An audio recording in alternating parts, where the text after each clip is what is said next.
usibye n'urubyiruko n'abaturage bose bagira uruhare mu itegurwa ry'ingengo y'imari cyangwa bakwiye kugira uruhare mu itegurwa ry'ingengo y'imari ya leta.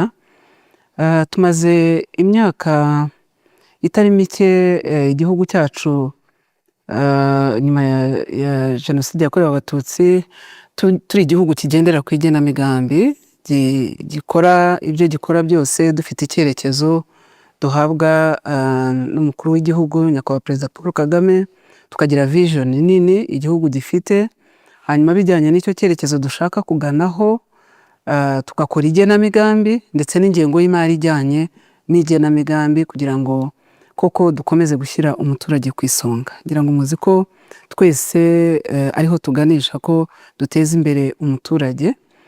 Ku bijyanye rero n'igenamigambi mu ngengo y'imari ritangirira ku rwego rwa grassroots planning cyangwa se igenamigambi rihereye ku baturage, na mbere y'uko imbanzirizamushinga y'ingengo y'imari igera ku nteko ishinga amategeko hari igikorwa kimaze igihe cyaratangiye gitangira kigahera ku rwego rw'inzego z'ibanze mu midugudu, mu tugari, abaturage bagatanga ibitekerezo bitandukanye.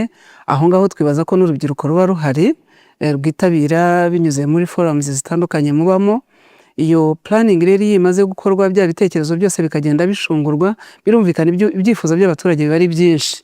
So uko tugenda tuzamuka niko tugenda tujyanisha ibyo byifuzo by'abaturage bikanajyanishwa n'ubushobozi igihugu gifite. Hanyuma bijya kugera ku rwego rw'igihugu dufite ibyo tuvuga ngo byemejwe bizashyirwamo, ariko byakomotse muri bya bitekerezo rusange abaturage bose ndetse n'urubyiruko bagizemo uruhare mu kugaragaza. Icyo gikorwa iyo gikorwa usanga abaturage bavuga bati dukeneye umuhanda uzahuza umudugudu wacu n'uyu mudugudu, cyangwa se iwacu nta mazi ahari cyangwa amashanyarazi ntarahagera, cyangwa igice iki n'iki dukeneye ikibuga cy'urubyiruko ruzidagaduriraho. Mujya mubyumva, nuko dutangira kugira uruhare mu igenamigambi. Hanyuma bitarenze itariki 30 z'ukwezi kwa kane, nyuma y'uko byemejwe n'inama y'abaminisitiri cyangwa cabinet, nyakubahwa minisitiri w'intebe ageza ku nteko ishinga amategeko icyo twita imbanzirizamushinga y'ingengo y'imari ya leta. Ni nka draft igaragaza uko tugiye gutangira gukora planning na budget y'uwo mwaka.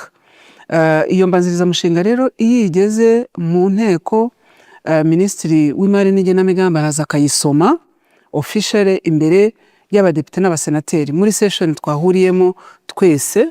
Iyi mbanzirizamushinga ijya kuza already dufite ibyo twabonye ko bigomba kwitabwaho. Iyo turangije gusesengura imbanzirizamushinga tuyigeza ku nteko rusange, birumvikana, kandi itegeko nshinga ndetse n'andi mategeko tugenderaho ajyanye n'imicungire y'imari n'umutungo bya leta ateganya yuko Senate cyangwa Sena itanga ibitekerezo bigashyikirizwa umutwe w'abadepite, nabyo tukabishyira muri bya bindi dusuzuma. Hanyuma iyo rero tumaze inteko rusange imaze kubyemeza, hanyuma bigafasha mu kuzategura umushinga w'itegeko rigena ingengo y'imari, nyuma bagategurwa umushinga w'itegeko ry'ingengo y'imari, barangiza bakawugarura mu nteko, hanyuma twebwe tugomba gutorera iryo tegeko bitarenze itariki 30 z'ukwezi kwa gatandatu.